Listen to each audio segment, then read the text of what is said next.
زندگی کبھی کبھار ہمیں ایسی راہوں پر لے جاتی ہے جہاں ہم اپنے خوابوں، خواہشات اور خوشیوں کو خود ہی دبائے رکھتے ہیں۔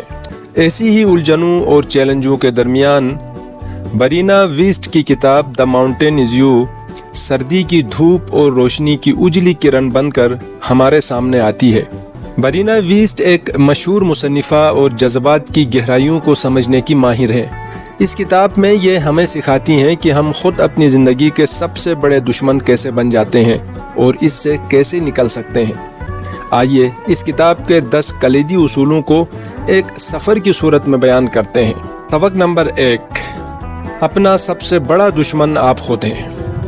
مصنفہ لکھتی ہیں کہ جب کامیابی صرف ایک قدم دور ہو اور آپ خود اسے روک دے تو یہ خود سبوتاژ ہے۔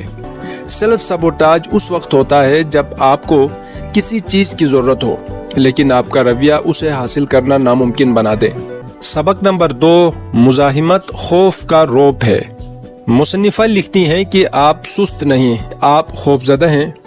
مزاحمت ایک اندرونی رکاوٹ ہے جو آپ کو عمل کرنے سے روکتی ہے۔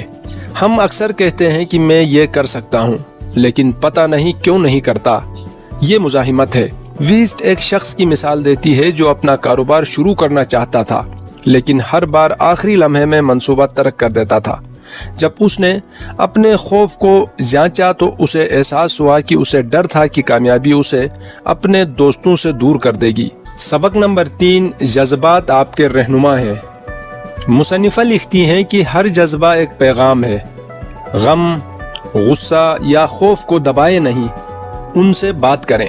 مصنفہ اس سبق کے ذریعے سے دل کو کھول دینے کی کوشش کرتی ہے، جیسے آپ اپنے اندر کی خاموشی سے مل لیں۔ ہم اکثر اپنے جذبات کو دباتے ہیں لیکن ویسٹ سکھاتی ہیں کہ ہر جذبہ ایک سگنل ہے۔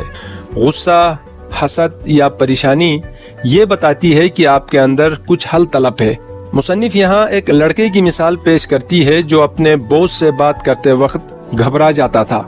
اسے لگتا تھا کہ وہ کمزور ہے لیکن جب اس نے اپنے جذبات کو سمجھا تو اسے پتہ چلا کہ اس کے والدین نے بچپن میں اسے نظر انداز کیا تھا اور اس کا دماغ اب ہر اتھارٹی کو مسترد کرنے سے جوڑ دیتا تھا۔ سبق نمبر 4، شفا آپ کی شناخت کو بدل دیتی ہے۔ شفا کا مطلب درد سے نجات نہیں بلکہ اس شخصیت کی طرف واپسی ہے جو آپ زخموں سے پہلے تھے۔ مصنفہ نے یہاں ایک خاتون کی مثال پیش کی ہے جو ہر رشتے میں ضرورت مند نیڈی محسوس کرتی تھی۔ جب اس نے اپنے اندر جھانکا تو اسے پتہ چلا کہ اسے لگتا تھا کہ وہ محبت کے لائق نہیں۔